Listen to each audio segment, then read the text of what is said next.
কিভাবে আসলো?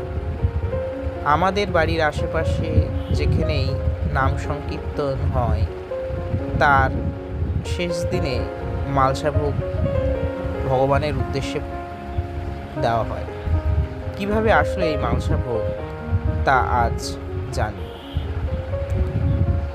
একদিন শিবাস আঙ্গনে শ্রীমান মহাপ্রভু সকাল হইতেই এক ভাবময়তা অবস্থায় ঈশ্বরের নাম সংকীর্তন করছেন, সঙ্গে তার পার্শ্বদরাও আছেন। মহাপ্রভু ভাবেই এতই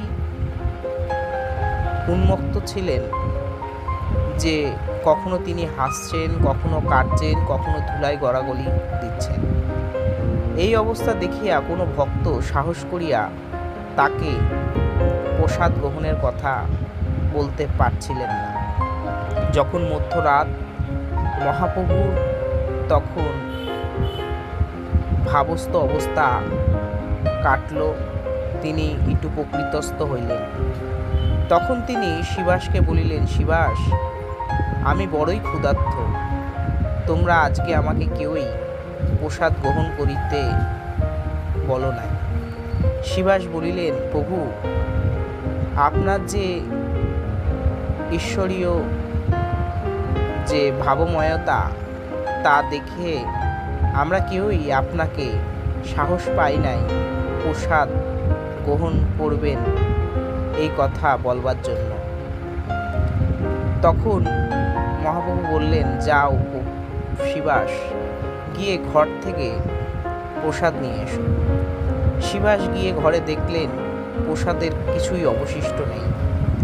তা এসে মহাপ্রভুকে জানালে, এ কথা শুনে মহাপ্রভু বললেন, শিবাস, প্রসাদের শেষ নাই, যে যে পাত্রে যা যা অবশিষ্ট আছে তা অন্য একটি পাত্রে একত্রিত করো, এখানে নিয়ে এসো। শিবাস মহাপ্রভুর কথা মতন তাই করলেন এবং মহাপ্রভুর সামনে সেই বিভিন্ন পাত্র থেকে অবশিষ্ট প্রসাদ নিয়ে আসলেন। তখন মহাপ্রভু বললেন, এবার মাখো। সেগুলো একত্রে মাখা হলো। বিভিন্ন পাত্র থেকে আনা হয়েছিল ফলের অবশিষ্ট, দইয়ের অবশিষ্ট, মিষ্টির অবশিষ্ট, আরও অনেক কিছু। সেগুলো একত্রে মাখা হলো। মহাপ্রভু বললেন, আমাকে দাও, তোমরাও গ্রহণ করো। তারপর মহাপ্রভু সেটি গ্রহণ করলেন। এভাবেই মালসা প্রসাদ এসেছে।